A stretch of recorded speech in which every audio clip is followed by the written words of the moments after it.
Umar radhiyallahu anhu, inna tam'a faqrun wa innal ya'sa ghina wa innahu mayai'asu amma fi aidin nas istaghna anhum. Ya, nyo dok pegang dah hakikat gatian tama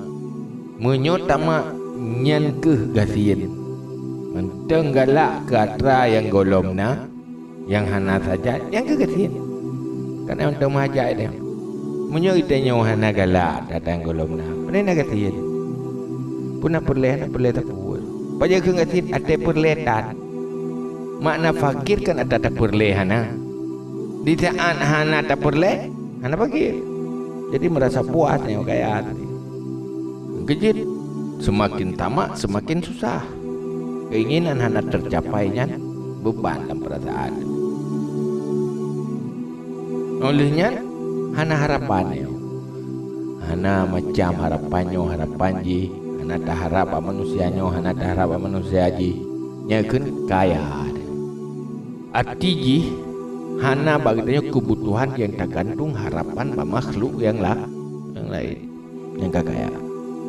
hana ada mengeluh hana ada pegahai pi hana tak buat pi hana perle ni kaya dia pi ada mengadu tagonyo ada pegahai tagoji ya beri berat larai wa innahu mayasu amma fi aidin nas istaghna anhu hana menaruh harapan tapu dah yang buat manusia yang dia hana mahajak ke manusianya dia danyo hana terikat dengan manusia merdeka hidup dia tetapi menyonam tergantung harapan nyantanyo kaje kelamian urangnya hai demi mengatur harapan dayo tergantung sumber kehidupan danyo pasira urang kan payah taat urangnya terjadikan urangnya atasan danyo terpaksa harus tak lakukan sesuatu karena danyo kaje kelamian manusia didasari lipat harapan tergantung makhluk. Waqila li ba'dil hukama mal ghina, apa itu kaya? Hai kaya boleh matu kaya mandu begaro gatin kurang ikeng kaya lego ada yang baru gatin yang tiba man kiban le yang kayanya potrar qal berkata ya illatu tamannika waridaka bima yakfika bele tatpu hawa bele tak keinginan nyan kaya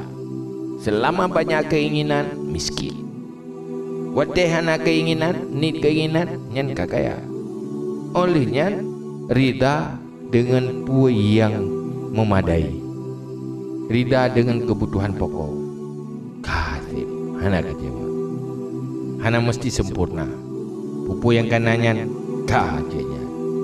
nyo yang maksudnya dunia menyo akhirat higu tamah-tamah haji tibu berat aja ya tihu beratnya berat lo maju maksudnya keinginan duniawi yang hana nilai amal akhirat menyo untuk nilai amal akhirat nyan ka akhirat hana apa nilai amal